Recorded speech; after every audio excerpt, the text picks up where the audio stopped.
Nechemia Langer, Nechemia, Langer. That's anger with an L before it, so there's no anger. Well, I have an interesting connection to this organization. Our Mesivta, Los Angeles Mesivta, used to occupy this very building for over a decade. And for whatever reason, various reasons, we moved into the Los Angeles Cheder and occupied a base of the beis medrash there. I felt a little bittersweet, even though it was the right thing to do to move there. What are we leaving this beis medrash? Bereft of Torah and bereft of chinuch. And the most worthy successor, I got a phone call from Rabbi Gansweig, the Rav of the entire complex here. And he says to me, is it okay, I hear you might be leaving, that we'll get Rabbi Harosh's Mossad to come in here? I said, wonderful, that solves my whole dilemma. A place like that, it couldn't be better. It's the most wonderful Mossad. I've come to see it. I've spoken to Rabbi Harosh. I've come to see it myself.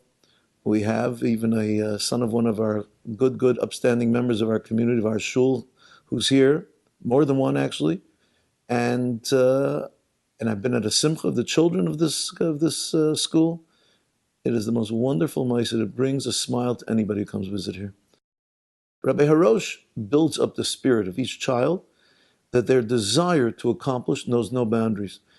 One looks at Rabbi Harosh's children as being, they haven't had full development. It couldn't be further than the truth. We once were sitting here in LA Mesivta, Rabbi Harosh was walking by with the whole group of his students. And one of them looked at us and looked at us and looked at us. Rabbi Harosh came to me and said, that boy one day wants to join your Mesivta. And I smiled. It's a long journey. Well, probably about a year and a half later, I get a call. There's a young boy who wants to take a test to come into the Mesivta. And it was that very boy who came. He had cried, actually shed tears to be able to have the opportunity to join us. Until today, he's a close student of mine. We can talk all the time. And he's a boy that accomplishes and continues to accomplish. When you walk in here, the first thing that makes an impression upon you is the pure happiness each child has of being here. There's a smile on their face. It's beatific. That's the first thing you notice. Small group, they're happy.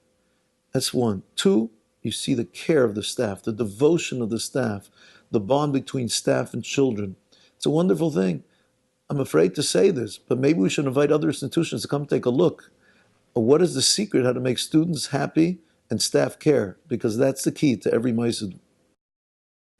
But when you talk about a city like Los Angeles, which today we can say is what they would say in Lashon Kodesh, an ir ve'ein b'Yisrael, sort of a mother city, meaning a city that is already a metropolis of Torah and Yiddishkeit. So it has a range and a spectrum of Mossad. But whenever you have a range and a spectrum of Mossad, between each, and let's talk about each Mossad being a dot on that spectrum, between each dot there's always space, or else it will be a big blob. So between each dot. What about kids that fall between those dots? There's a space there. They have no dot to go to. That's where Marasha comes in. That is the space between all those dots. That area on the spectrum, that's Marasha. It takes care of the kids who can't go to the dot. They're in that space. And if there's no place like this, they're going to fall in the space, in that void, chas v'shalom. But by having a place, a safety net to take them in and make them and have them develop and grow, and eventually we can even say mainstream them to go on to those dots, then truly we are an ir ve'ein b'Yisrael the way we should be. I think everybody looks at the headlines. Everybody has a short attention span, more today than ever. And when you look at what the attention span, you look at a headline. The headline is the famous and the big Mossad HaTorah that provides standard education. And obviously the overwhelming majority needs standard education.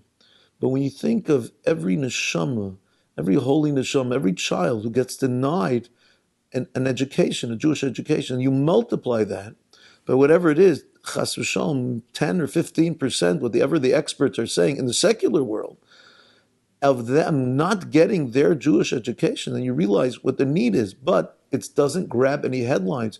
Who's going to boast about the fact we have 10 or 15% of our children that don't fit into schools? That's not going to grab any headlines.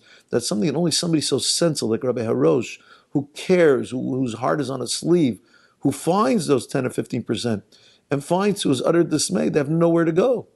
And he insists, I have to make a place for them. It's not easy. People aren't listening. He insists, I can't let these neshamas just go and be bereft of a Jewish education. If any of us would be told, we get a knock on the door, there's a kid who doesn't have Jewish education, our hearts would break. Imagine you told us tens of children don't have it. It's just that nobody is knocking on our door or we're not hearing it. And Baruch Hashem, today is a day where we're going to publicize the need that everybody's going to hear the knock on the door. Everybody's going to be able to say, I hear it. And they're going to be happy that they heard it. They might not be happy news, but they'll be happy that they heard it and are able to fix this glaring omission in our spectrum of what needs to be done for Jewish education. The community needs, firstly, and they will, because we're talking about a very, very special community that cares, and community that does so much chesed.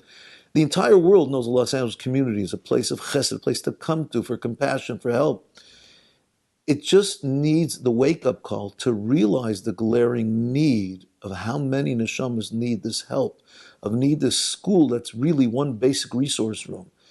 And once they know it and they feel it, it'll come. It's like turning the faucet on. Once you turn it on, you don't have to worry. And the faucet's on.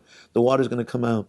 So I think it just needs to be brought to the forefront of people's consciousness that there's such a need. People don't realize.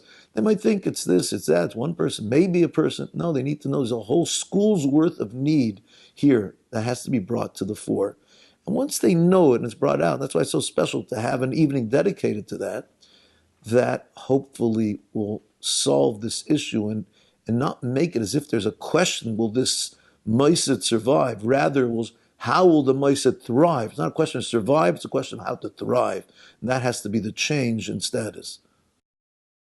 I think we have to make a concerted campaign with people who are ready to monthly give a check monthly on a ongoing basis, consistently, that they have given. So this way, every month, Rabbi Harosh knows X amount is already covered. He has a base on which to start.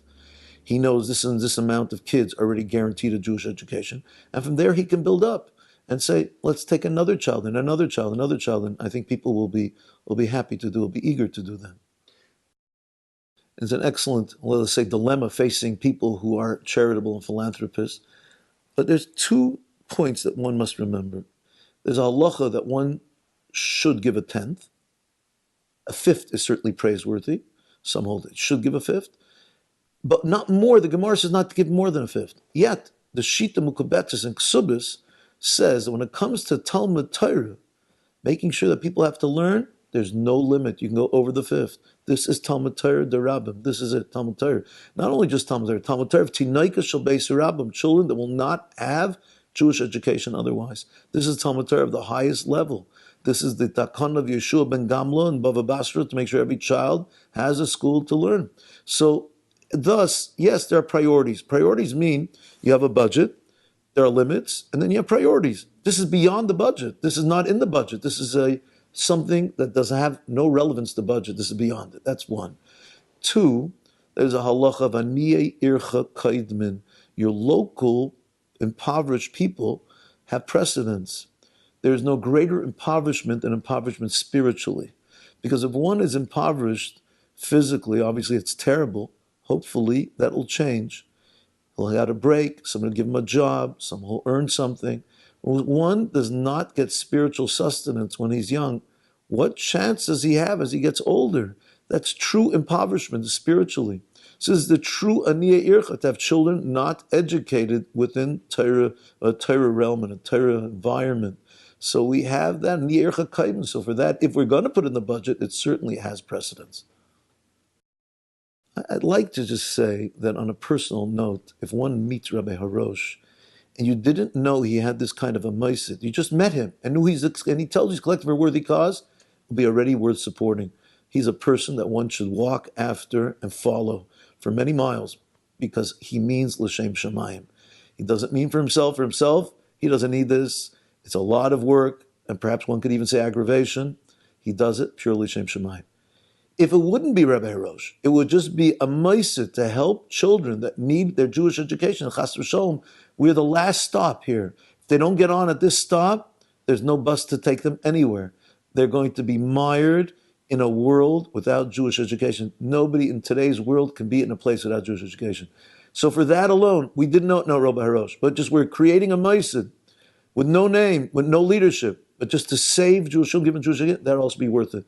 Put the two together, you have a combination that certainly we should be running to make it. Next year, we will have volunteers to create this dinner. Rabbi Hirosh can devote himself completely to education. There'll be many volunteers saying, we will raise the money, we will raise the awareness because this is so important, not only for us, but for our community, for Klal Yisrael to be marbek kvayt shamayim in the world.